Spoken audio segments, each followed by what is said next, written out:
ان کی تفسیر ہی نہیں کر سکتے جب تک کہ ہم اس کتاب کو الہامی کتاب نہ مانیں۔ صحیح۔ پر سچائی یہ ہے کہ مسئلہ بعد کے زمانوں میں پیدا ہوا، اور 2 یا 3 صدیوں پہلے جب جرمن مفکروں نے بائبل کی کتب پر سوالات اٹھانا شروع کیے اور یہ سوچا کہ ہر کتاب خدا کی طرف سے الہام ہے یا نہیں، تو اس سے بائبل کی کتب کی تفسیر میں ایک آزاد خیالی نے جنم لیا، لیکن جو کچھ قدیم زمانوں میں مقبول ٹھہرا وہی زیادہ قابل بھروسہ ہے۔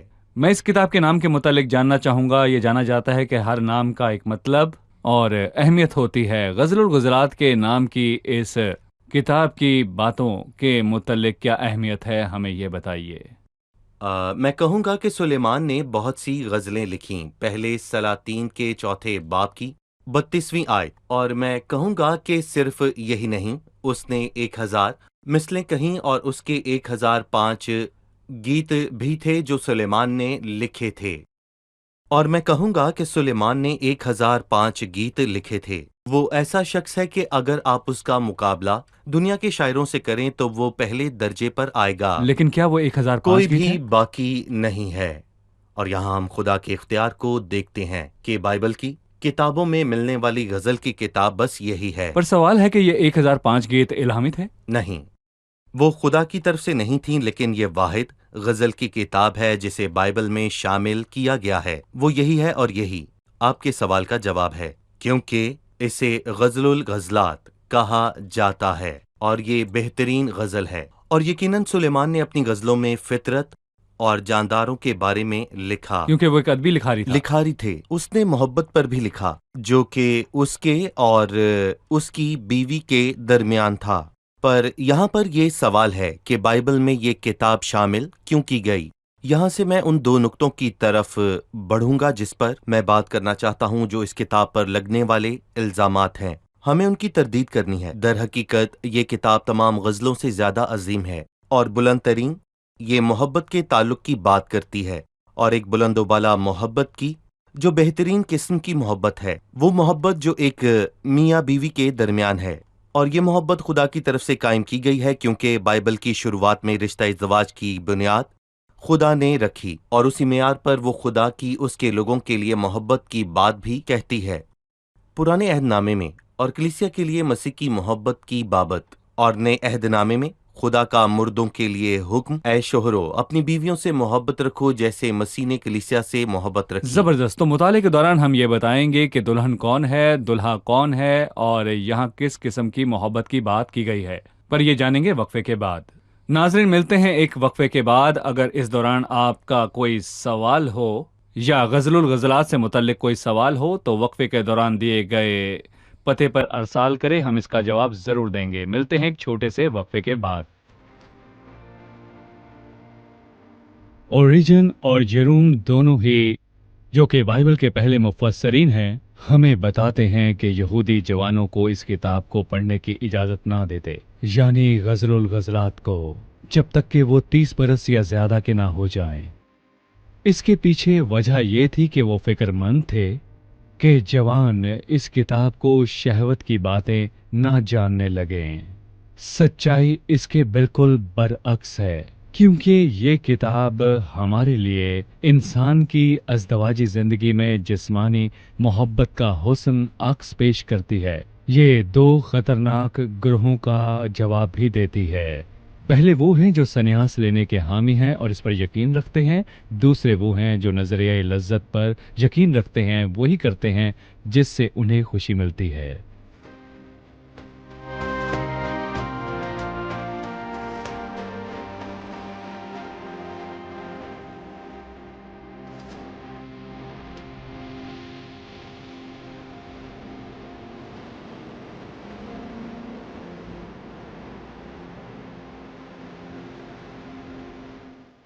ناظرین، وقفے کے بعد حاضر ہیں، آئیے غزل الغزلات کے تعارفی حصے کے مطالعے میں آگے بڑھتے ہیں۔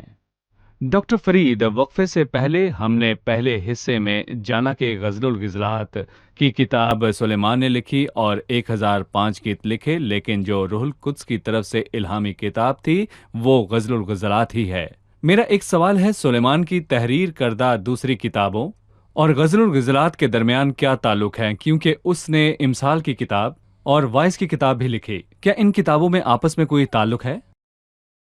یہ سب کتابیں زبور اور ایوب کی کتاب سمیت یہ پرانے زمانے کی نظمی کتب کہلاتی ہیں، اور یہ کتب یہودیوں کے لیے بڑی اہمیت کی حامل ہیں، سو وہ انہیں پرانے عہد نامے کا دل مانتے تھے، کیونکہ یہ سب دلوں کے جذبات کا اظہار کرتی ہے۔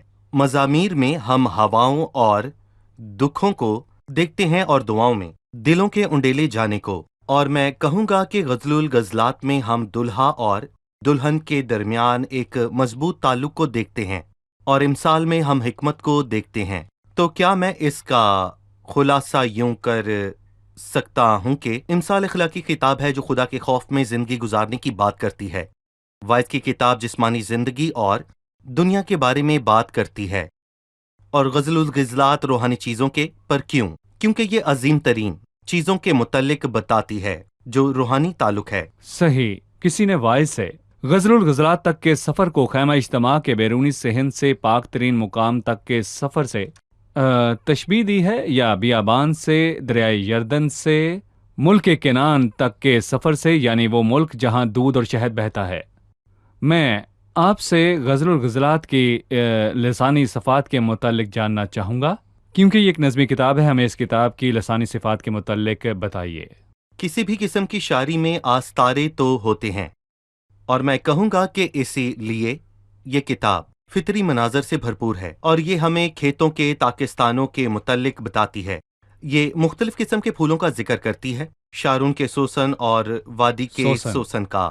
اس میں مختلف جانوروں کا ذکر بھی ملتا ہے، اور اس میں غزلوں کا ذکر بھی ہے، جوان ہرن کا اور لومڑی کے بچوں کا اور گھوڑوں کا، اور لکھا ہے، اے میری پیاری، میں نے تجھے فرعون کے رتھوں کی گھوڑیوں میں سے ایک کے ساتھ تشبیہ دی ہے، اور میں کہوں گا کہ اس نے یہ استارے استعمال کیے تاکہ وہ ہم پر روحانی سچائیوں کو ظاہر کرے۔ مصنف استاروں کا استعمال کرتا ہے تاکہ روحانی سچائیاں بیان کرے۔ یہ اس کتاب میں استعمال شدہ لسانیت ہے۔ ہمیں اس کتاب کا تقسیمی خاکہ بتائیے تاکہ ہم اس کا ایک ترتیب کے ساتھ مطالعہ کر سکیں۔ اس کتاب کے مرکزی حصے کون سے ہیں؟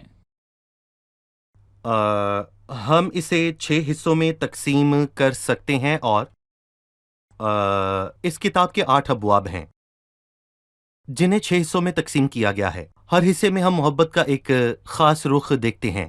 پہلا حصہ پہلے باب سے دوسرے باب کے ایک خاص حصے تک ہے، جو کہ محبت میں یقین کی واضح بات کرتا ہے۔ وہ کہتا ہے کہ دلہن کو دولہے کی محبت کی یقین کی تڑپ ہے، اور اس کے بعد دوسرے باب کے دوسرے حصے سے تیسرے باب تک محبت میں بیدار ہونا اور گہرا ہونا ہے، اور دلہا اپنی دلہن کے لیے اپنی محبت کو بیدار اور گہرا کرتا ہے تاکہ وہ اس سے لپٹی رہے۔ اور پھر تیسرے باب کے باقی حصے سے 5ویں باب کے ایک حصے تک محبت کی رفاقت کو دیکھتے ہیں، اور پھر میں کہوں گا کہ ان کے درمیان ایک باہمی گفتگو ہے جسے ہم ایک خطاب کہہ سکتے ہیں۔ اور 5ویں باب کے باقی حصے سے 6 باب کے ایک حصے تک بگاڑ ہے، اور یہ دلہن کی طرف سے بگاڑ ہے۔ اس کی محبت ٹھنڈی پڑ گئی ہے، لیکن دلہا خاموش نہ رہا، اور وہ اس کی محبت کو پھر سے بحال کرنے کو آیا۔ اور 6 باب کے آخری حصے سے 8ویں باب تک محبت کی گواہی ہے۔ وہ اس کی محبت کی گواہی دیتی ہے، اور وہ ان تمام خوبصورت صفات کی بابت کہتا ہے جو اس نے اس میں دیکھیں، اور یہ وہ ساری صفات ہیں جو اس نے اس میں دیکھیں۔ 8ویں باب کے اختتام پر اس کی اختتامی باتوں میں محبت کی حتمی فتح مندی نظر آتی ہے۔ دلہا اور دلہن دونوں نے ایک دوسرے کو تھام رکھا ہے، اور وہ ایک دائمی تعلق سے بندھے ہیں، اور یہ اس کتاب کی تقسیم ہے۔ میں آپ سے یہ جاننا چاہوں گا کہ اس کتاب کا موضوع کیا ہے۔ آپ نے کہا کہ غزل الغزلات محبت کی بات کرتی ہے۔ ہمیں بتائیے محبت کن کے مابین ہے؟ حبیب کون ہے اور محبوب کون ہے؟ اور اس میں دلہا اور دلہن کے الفاظ کا انتخاب کیوں کیا گیا؟ دیکھیں، بائبل کے زیادہ تر مفسرین کہتے ہیں یہ عظیم الشان نظم سلیمان نے لکھی تاکہ وہ اپنی